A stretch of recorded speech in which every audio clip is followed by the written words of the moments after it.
इसे आप railway engine का बाप कहिए या दादा कहिए, जो कह लीजिए सही है।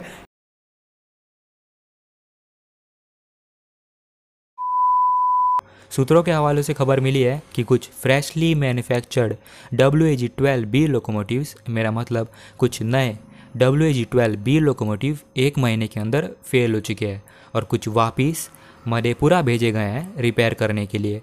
ये खबर सूत्रों से है, इसलिए मैं इस खबर की पुष्टि नहीं कर सकता। फेल्ड लोकोमोटिव्स की संख्या कितनी है ये तो मुझे नहीं पता, पर यह ज़रूर पता है कि रेलवेज़ के पास कुल मिलाकर अभी तक 40 WAG-12B लोकोमोटिव्स है और इन्हीं में से कुछ लोकोमोटिव्स फेल हुए हैं। सूत्रों से ये भी पता चला है कि मुगल सराय लोको शेड, जहाँ पे कुछ WAG-12B लोकोमोटिव्स को रखा गया है, वहाँ कुछ दिनों पहले एल्स्टॉम की टीम ने दौरा किया था। आप सोच रहे होंगे कि भारतीय रेलवेज़ में लोकोमोटिव्स का फेल होना ये तो आम बात है। चलो मान लिया कि भारतीय रेलवेज़ में लोकोमोटिव्स का फेल होना ये एक आम बात है, पर भारतीय रेलवेज़ में WAG-12 का लगातार फेल होना ये आम बात नहीं है। WAG-12 का जो प्रोजेक्ट है वो कोई छोटा मोटा प्रोजेक्ट नहीं है, पूरे 25,000 करोड़ रुपए का प्रोजेक्ट है। 25,000 करोड़ में आप 250 ट्रेन 18 बना सकते हो। जी हाँ, 250 वंदे भारत जो पूरी तरह से 202 इंटरसिटी एक्सप्रेस जो हमारी भारतीय रेलवेज में है उनको रिप्लेस कर सकती है। तो चलिए जानते हैं कि क्या ट्रांसफ़र ऑफ टेक्नोलॉजी WAG-12 के केस में फेल हो रही है। जब DILW वाराणसी आत्मनिर्भर होकर 12,000 हॉर्स पावर का कन्वर्टेड इलेक्ट्रिक लोकोमोटिव बना सकती है, तो क्या हमारी भारतीय रेलवेज स्वयं से WAG-12 लोकोमोटिव नहीं बना सकती थी?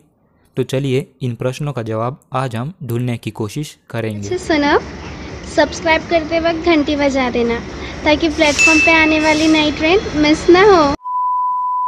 Because technology cannot be transferred.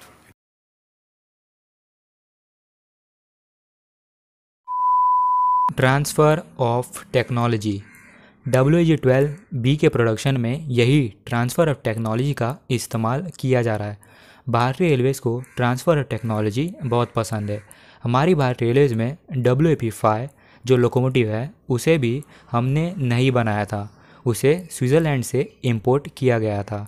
आप में से बहुत लोगों को पता होगा कि शुरुआती दौर में WAP-5 बहुत बार फेल हो चुकी है, पर बाद में ये लोकोमोटिव्स हमारी भारतीय रेलवेज़ की फास्टेस्ट लोकोमोटिव बन के सामने आई है, all thanks to Indian engineers.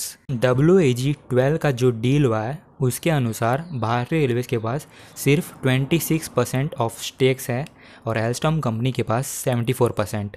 इसका मतलब भारतीय रेलवेज़ की हिस्सेदारी है वो 26% है और बाकी बची एल्स्टॉम कंपनी की।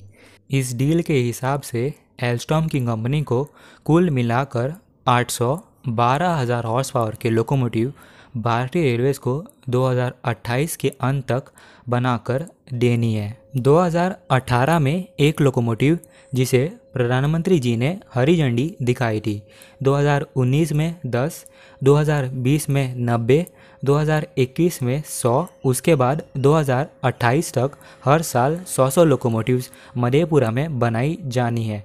आप सोच रहे होंगे कि 2018 में एक लोकोमोटिव समझ में आता है, पर 2019 में 10 और 2020 में 90, इसके हिसाब से अब तक हमारी भारतीय रेलवेज़ के पास 101 लोकोमोटिव होने चाहिए थे, पर अभी तक हमारी भारतीय रेलवेज़ के पास सिर्फ 40 WAG-12B लोकोमोटिव्स है।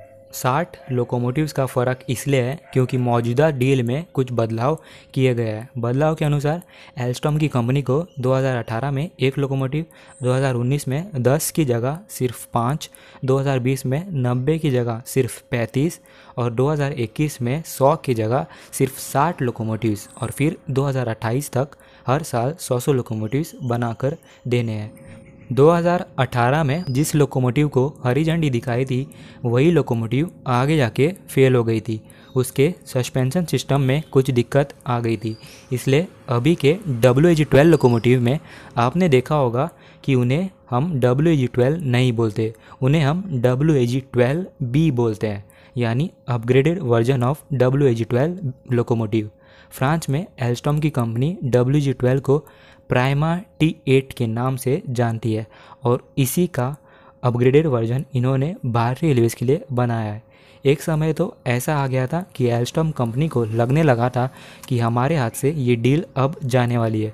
खबर पक्की थी कि भारतीय रेलवे एल्स्टॉम के साथ किए गए कॉन्ट्रैक्ट को कैंसिल करवा देगी, पर एंड मौके पे भारतीय इंजीनियर्स ने इस डील को आके बचा लिया।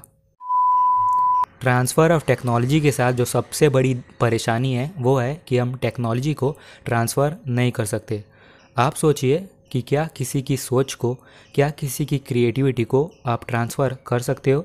एक मौके पे हो सकता है कि आप ट्रांसफ़र कर भी ले, पर आप उसे समझ नहीं पाओगे। अगर समझने की भी कोशिश करोगे तो कोई ना कोई गलती कर बैठोगे। WAG-11 ये लोकोमोटिव 12,000 हॉर्स पावर का कन्वर्टेड लोकोमोटिव है जिसे DLW वाराणसी ने बनाया है, बिना किसी विदेशी कंपनी के मदद लिए, बिना टेक्नोलॉजी को ट्रांसफ़र किए, और ना ही इसके लिए अलग से एक मैन्युफैक्चरिंग यूनिट बनाना पड़ा जैसे कि WAG-12 के लिए।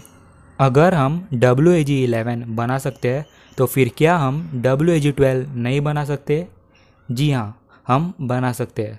WAG-12 क्या, इससे ज़्यादा शक्तिशाली वाला लोकोमोटिव भी हमारी भारतीय रेलवेज़ के इंजीनियर्स बना सकते हैं, पर अगर आप उन्हें मौका ही नहीं दोगे तो फिर वो कैसे बनाएंगे? भले ही वो फेल हो जाए, हमें इस बात का दुख नहीं होगा, पर हमें इस बात का गर्व ज़रूर होगा कि हमने कोशिश तो की। अगर भारतीय रेलवेज़ के इंजीनियर्स को मौका दिया जाता तो वह ज़रूर WAG-12 खुद बना लेते। उदाहरण के तौर पे WAG-9HH 9,000 हॉर्स पावर का लोकोमोटिव जिसे CLW ने सक्सेसफुली बनाया है। आज 9,000 हॉर्स पावर का लोकोमोटिव, फिर कल 12,000 हॉर्स पावर का, और फिर परसों और ज़्यादा हॉर्स पावर का लोकोमोटिव हम बना लेते। पर भारतीय रेलवे को मेड बाय इंडिया की जगह मेड इन इंडिया ज़्यादा पसंद है। ट्रेन 18 का उदाहरण आप लोग ले लो। भारतीय रेलवेज़ का कोई प्लान नहीं था कि वो ट्रेन 18 पे कोई काम करे, पर ICF चेन्नई को पता था कि वो 100% स्वदेशी ट्रेन सेट बना सकते हैं। इसलिए मैं आपको बोल रहा हूँ कि हमारी भारतीय रेलवेज़ में इतनी काबिलियत है कि वो खुद से WAG-12 भी बना सकती है और ट्रेन 20 भी बना सकती है।